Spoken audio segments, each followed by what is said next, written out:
Après s'être échappé des soldats égyptiens à sa poursuite, Moïse continua à conduire les Israélites vers le sud, jusqu'à ce qu'ils arrivent au mont Sinaï.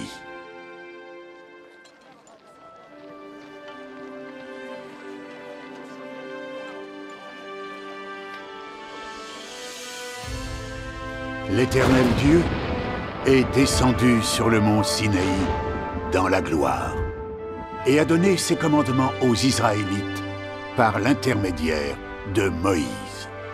Dieu a prononcé toutes ces paroles. Il a dit: « Tu n'auras pas d'autre Dieu devant ma face. Tu ne te feras point d'image taillée. Tu ne te prosterneras point devant elles, et tu ne les serviras point. Tu ne prendras point le nom de l'Éternel ton Dieu en vain. Souviens-toi du jour du repos. »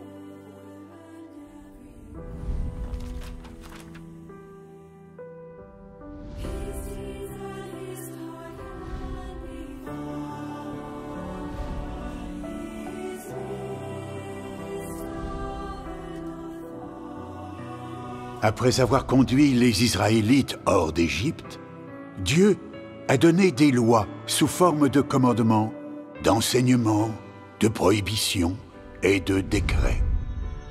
613 lois au total, après compilation par les générations suivantes. Ces lois avaient pour but d'instruire les gens et de leur apprendre explicitement comment adorer Dieu et comment vivre sur cette terre.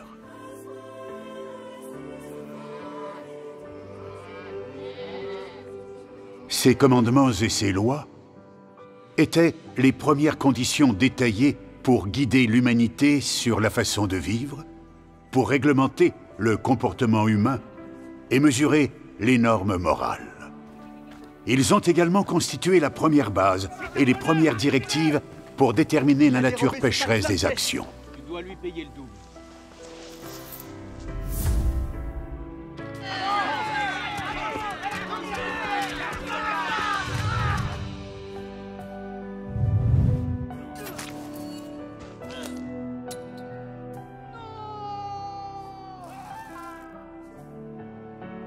Ils ont fourni des signes et des normes pour les générations futures sur l'établissement de la Constitution. Ils ont également posé les bases nécessaires au perfectionnement des systèmes juridiques pour les générations futures. De nombreuses dispositions légales et de nombreux concepts juridiques modernes ont été profondément influencés par ces lois. Par exemple, le meurtre, le viol, le vol, la diffamation et le détournement de fonds ont été établis comme des crimes en se fondant sur les 10 commandements.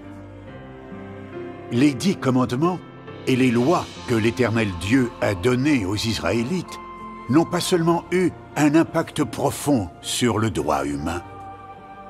Ils ont également joué un rôle critique dans l'établissement et la formation d'une civilisation morale et des institutions démocratiques dans les sociétés humaines.